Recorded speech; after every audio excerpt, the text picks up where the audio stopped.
You are watching the Essence of Mediverse and welcome to the second episode of the Applied Anatomy.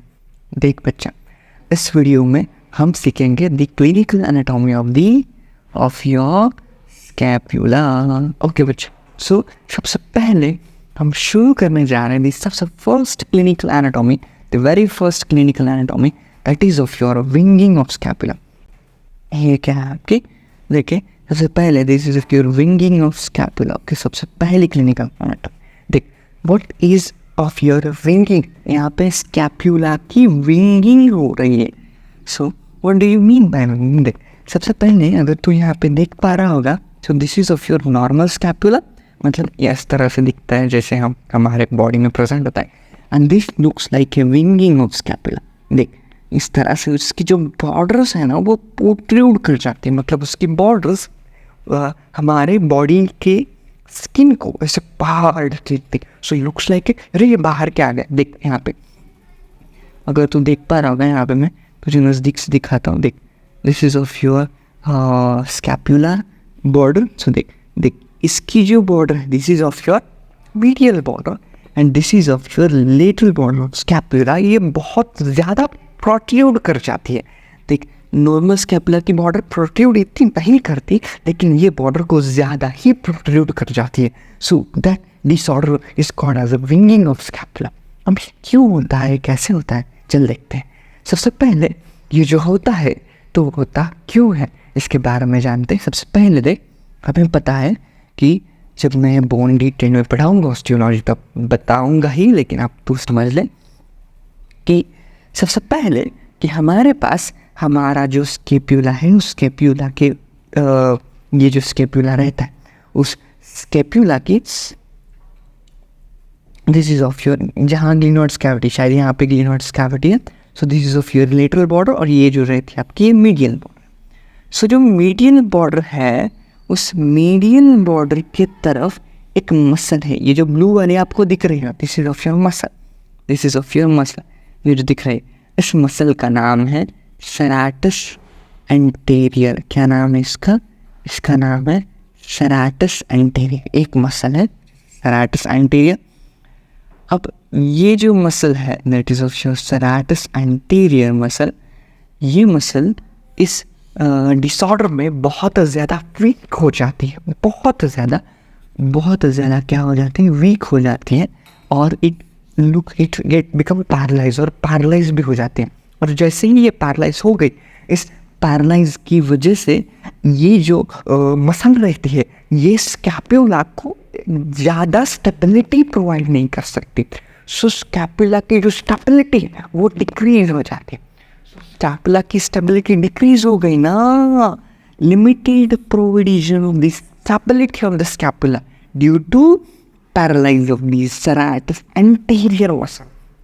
ये बहुत important point है. इसकी वजह से जो स्कैपुला की जो स्टेबिलिटी है वो क्या हो जाती, वो डिक्रीज हो जाती. So this is a very important cause of the कि क्यों हमारे बॉडी में ये विंगिंग ऑफ स्कैपुला प्रोवाइड होता है, क्यों ये विंगिंग ऑफ स्कैपुला होती है. तो इसका मेन काज है it become very weak, it become paralyzed and it provides limited stability to the scapula. Okay बच्चों, ये तो समझ गए. अब देख अब इसका मेन कारण क्या है, होता क्यों है, इसके बारे में अब हम जानते हैं कि अब ये होता क्यों है. अब होता तो क्यों है, देख बता. सबसे पहले इस डायग्राम पे आ जा. अब देख तुझे देख पा रहा होगा this is of your fifth cervical vertebra. ये क्या है आपका, ये आपका fifth cervical vertebra. This is of your sixth cervical vertebra. This is of your seventh cervical vertebra. This is of your eighth cervical vertebra.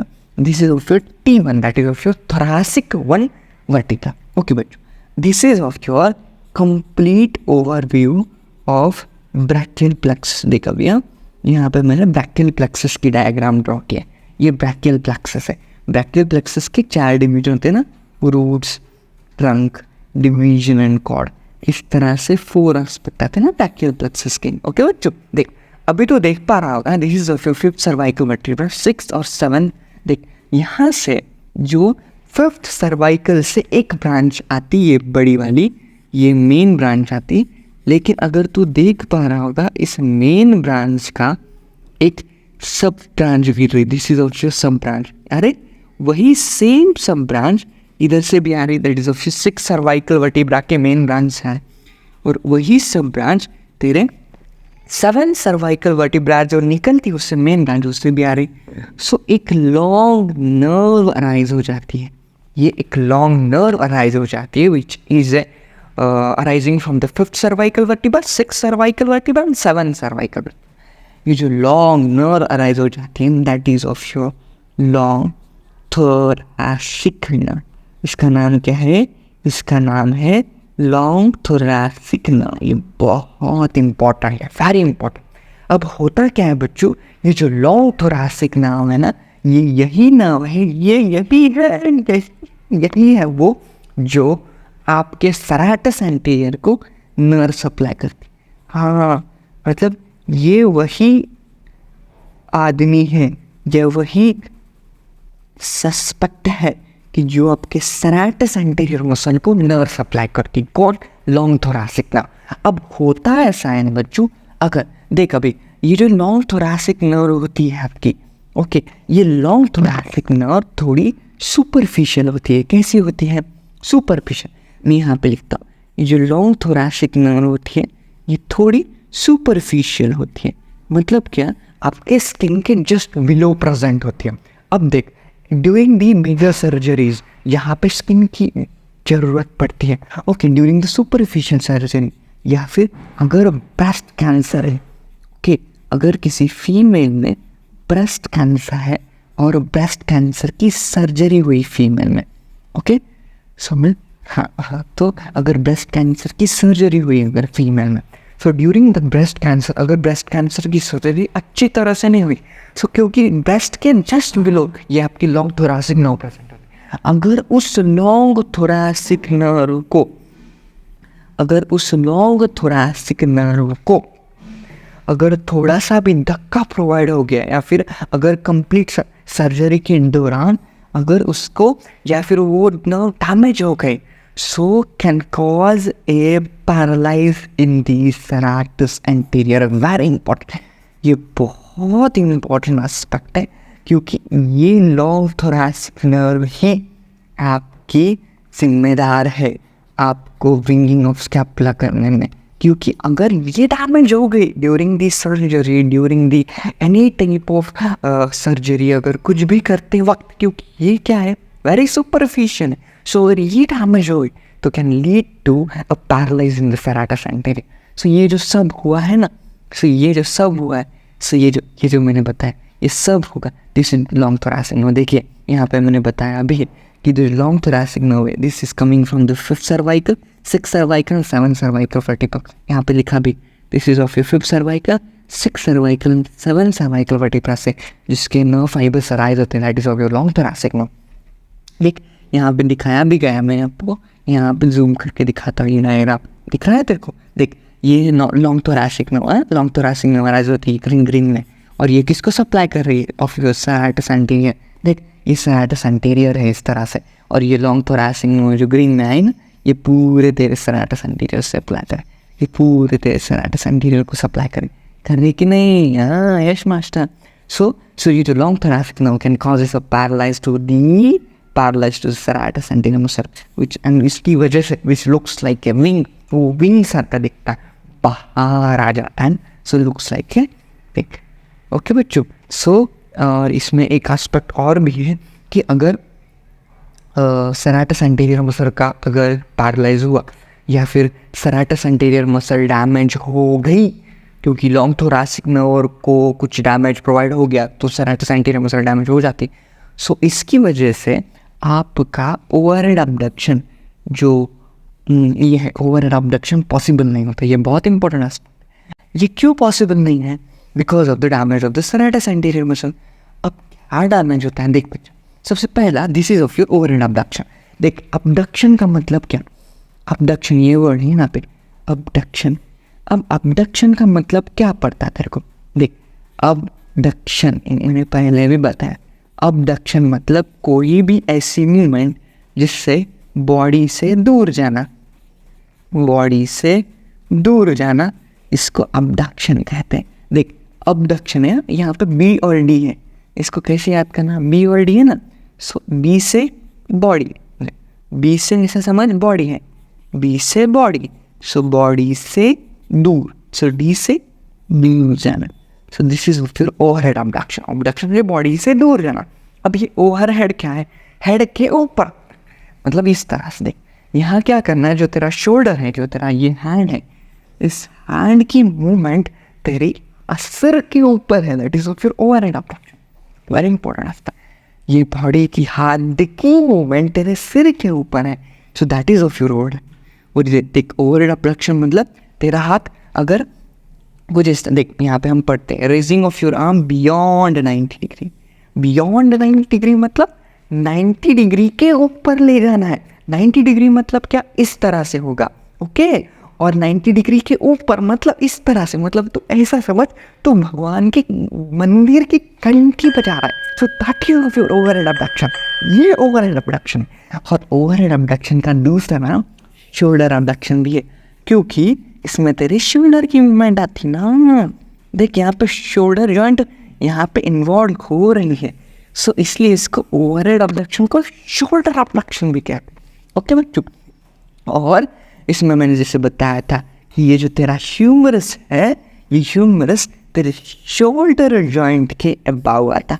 Obviously master तूने बताया, देख बच्चों ये है तेरा humerus, okay, and this is of your shoulder joint. आया कि नहीं, ह्यूमरस, ये जो ह्यूमरस है is above of your shoulder joint, this is of your overhead abduction. अब देख इसमें क्या होता कि जैसा तू ओवरहेड अबडक्शन करता, मतलब जैसे तू भगवान के मंदिर की घंटी बजाता, तो उस समय जैसे तू हाथ नीचे से, that is of your parallel, जैसा तेरा हैंड है उधर से तो ऊपर लाता, तो स्कैपुला है वो पीछे रोटेट करती। स्कैपुला क्या होती, scapula rotated to achieve abduction, मतलब एबडक्शन होने के लिए तेरा स्कैपुला रोटेट करता। और ये किन की वजह से होता, that happens only due to only one aspect, ये होता है सिर्फ सेराटस महाराज की वजह से, या फिर सेराटस एंटीरियर मसल की वजह से। किनकी वजह से होता है, ये सिर्फ होता है सेराटस एंटीरियर मसल की। ये एक इनको क्राउन दे देते, सो इनको क्राउन की करा चाहिए, क्योंकि ये बहुत इंपॉर्टेंट एस्पेक्ट है, क्योंकि उस स्कैपुला की मूवमेंट भी हो रही है एबडक्शन में, सो ये सेराटस एंटीरियर की वजह से। लेकिन अगर किसी पर्सन में क्या हो गया, विंगिंग ऑफ स्कैपुला, देख अगर जिस पर्सन में विंगिंग ऑफ स्कैपुला हो जाती ना, उसका स्कैपुला रोटेट करता ही नहीं, मतलब उसमें ओवरहेड अबडक्शन होता है कि नहीं। अगर ओवरहेड अबडक्शन नहीं होता तो वो हाथ ऊपर करके भगवान के मंदिर बचा सकेगा क्या, अरे नहीं बचा सकेगा। इसीलिए तो इसको बेल सिंड्रोम भी कहते हैं, इसको बेल सिंड्रोम इसलिए ना, जो हमारी जो जैसे मैंने बताया था कि सेराटस एंटीरियर को नर्व सप्लाई कौन करता है, अभी बताया था ना, कौन सी नर्व बताई थी जो ब्रैकियल प्लेक्सस में आती, that is of your thoracic nerve, which is long thoracic nerve आती ना आपको। सो इस लॉन्ग थोरैसिक नर्व को नर्व ऑफ बेल भी कहते हैं। क्या कहते हैं, इस लॉन्ग थोरैसिक नर्व को नर्व ऑफ बेल भी कहता है। क्यों कहता है, क्योंकि तो बेल बचा सकता है इसलिए इस नर्व की मदद से, क्योंकि ये नर्व सेराटस एंटीरियर को सप्लाई करती, फिर सेराटस एंटीरियर रोटेट करता, फिर तेरा ओवरहेड अबडक्शन पॉसिबल। समझा बच्चों। So this is of your first clinical. समझा फर्स्ट क्लिनिकल कितना इंपॉर्टेंट है। अब देखा सेकंड क्लिनिकल का नाम है स्केफॉइड स्केप्यूला। ये कुछ ज़्यादा कुछ नहीं है, इसमें होता है ऐसा, this is of your developmental, मतलब जेनेटिकल। अगर जेनेटिकल एनामोली है, मतलब अगर तेरा स्कैपुला डेवलपमेंट स्टेज में होने के वक्त ही एनामोली डेवलप हो जाती है। इसमें क्या होता, देख this is of your normal scapula, ये देख रहा, this is of your normal scapula, देख मैंने यहाँ पे मार्क किया, this is of your normal scapula. Normal scapula के दो बॉर्डर्स होते हैं, देख this is of your glenoids cavity, okay, और यहाँ पे ये है आपका ये कौन सी बॉर्डर है आपकी, this is of your glenoids cavity की तरफ जो बॉर्डर रहती, that is of your lateral border, okay, और एक बॉर्डर आपकी ये वाली border, this is of your medial border, 2 border है इसमें। सो एक बॉर्डर है that is of your lateral border, एक बॉर्डर है कि मीडियल बॉर्डर। अब होता है ऐसा, देख अगर डेवलपमेंटल एनोमली के वक्त अगर आपकी जो मीडियल बॉर्डर है वो ज़्यादा कॉन्केव हो जाती, क्या हो गई उसमें कॉन्वेक्सिटी ज़्यादा आ गई कि नहीं यश मास्टर, देख ज़्यादा कॉन्केव हो गई, अंदर गई ज़्यादा। हाँ ये अंदर है क्या, नहीं this is of your normal scapula, this is of your scaphoid scapula. So इसमें कॉन्केविटी बहुत ज़्यादा हो जाती है। वही बताया गया है कि डेवलपमेंटल एनोमली है, और डेवलपमेंटल एनोमली ऐसी कि जिसमें जो उसकी मीडियल बॉर्डर है वो मीडियल बॉर्डर क्या हो जाती, वो ज़्यादा कॉन्केव हो जाती, उस मीडियल बॉर्डर में कॉन्केविटी ज़्यादा डेवलप हो जाती। So this is of your second important clinical, that is of your scaphoid scapula. So ये जो हमारे 2 क्लिनिकल है वो 2 क्लिनिकल बता देते ही थोड़ा ज़्यादा टाइम हो गया है, 15 मिनट्स तक भी वीडियो चली गई, बट कोई ना, दोनों क्लिनिकल बहुत अच्छे तरह से एक्सप्लेन कर दिए।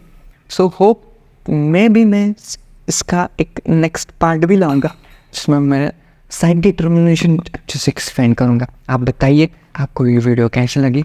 So hope you like this video, keep sharing, ज़्यादा से ज़्यादा शेयर करना और ज़्यादा से ज़्यादा लाइक करना, और पहले वीडियो की तरह ही इसको प्यार करना।